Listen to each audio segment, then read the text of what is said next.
Audio Jungle.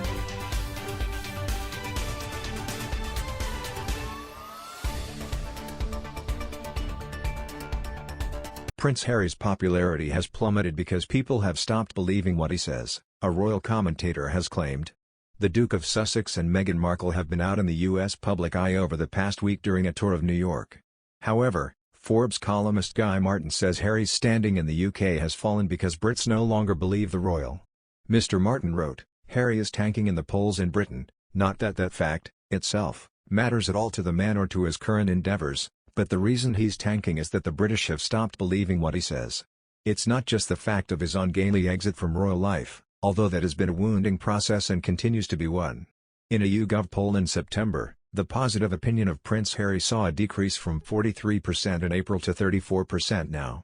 Meghan also saw a further decline in her public rating with a fall from 29% in April and to 26%. Mr. Martin said their work requires a tremendous amount of wheel spinning.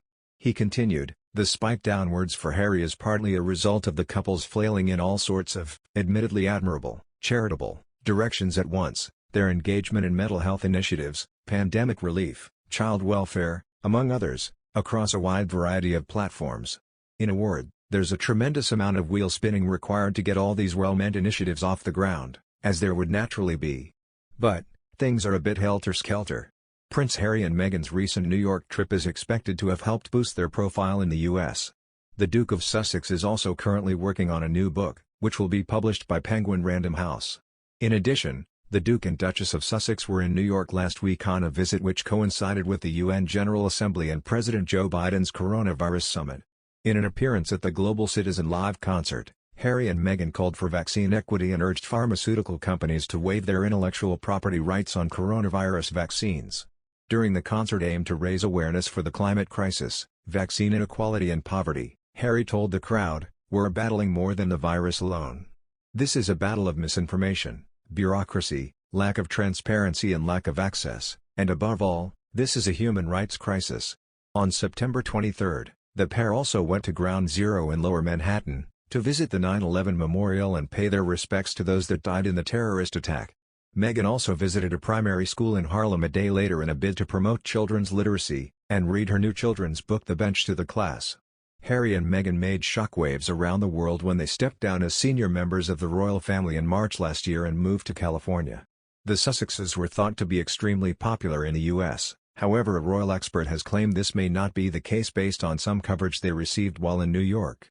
Mr. Myers referenced New York Post coverage of the couple and said, "I was really interested in what traction this got in the States. The only thing I've seen banding around Twitter was the New York Post taking a swipe at them for rolling up into town with a load of gas-guzzling vehicles, big security detail.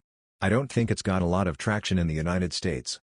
Obviously there is an audience for them and we are covering it, but I don't know necessarily whether they are as adored in the United States as we were first thinking." Last week, the New York Post ran a front-page headline about the couple which read, "Clueless California tourists visit NYC."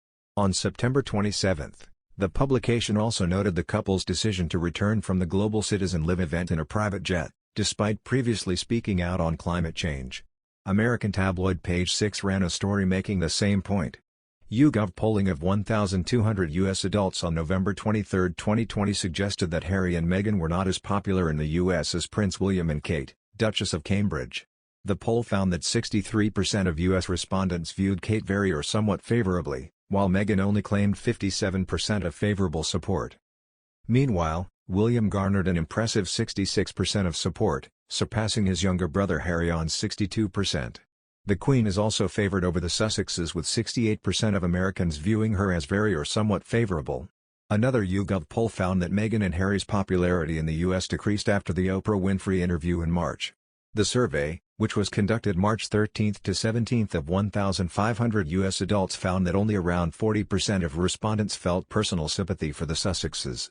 What's more, Harry's favorability rating dropped by 4% over the previous year and his unfavorability rating rose by 9%. Meghan's favorability rating dropped 3% and her unfavorability rating rose by 10%.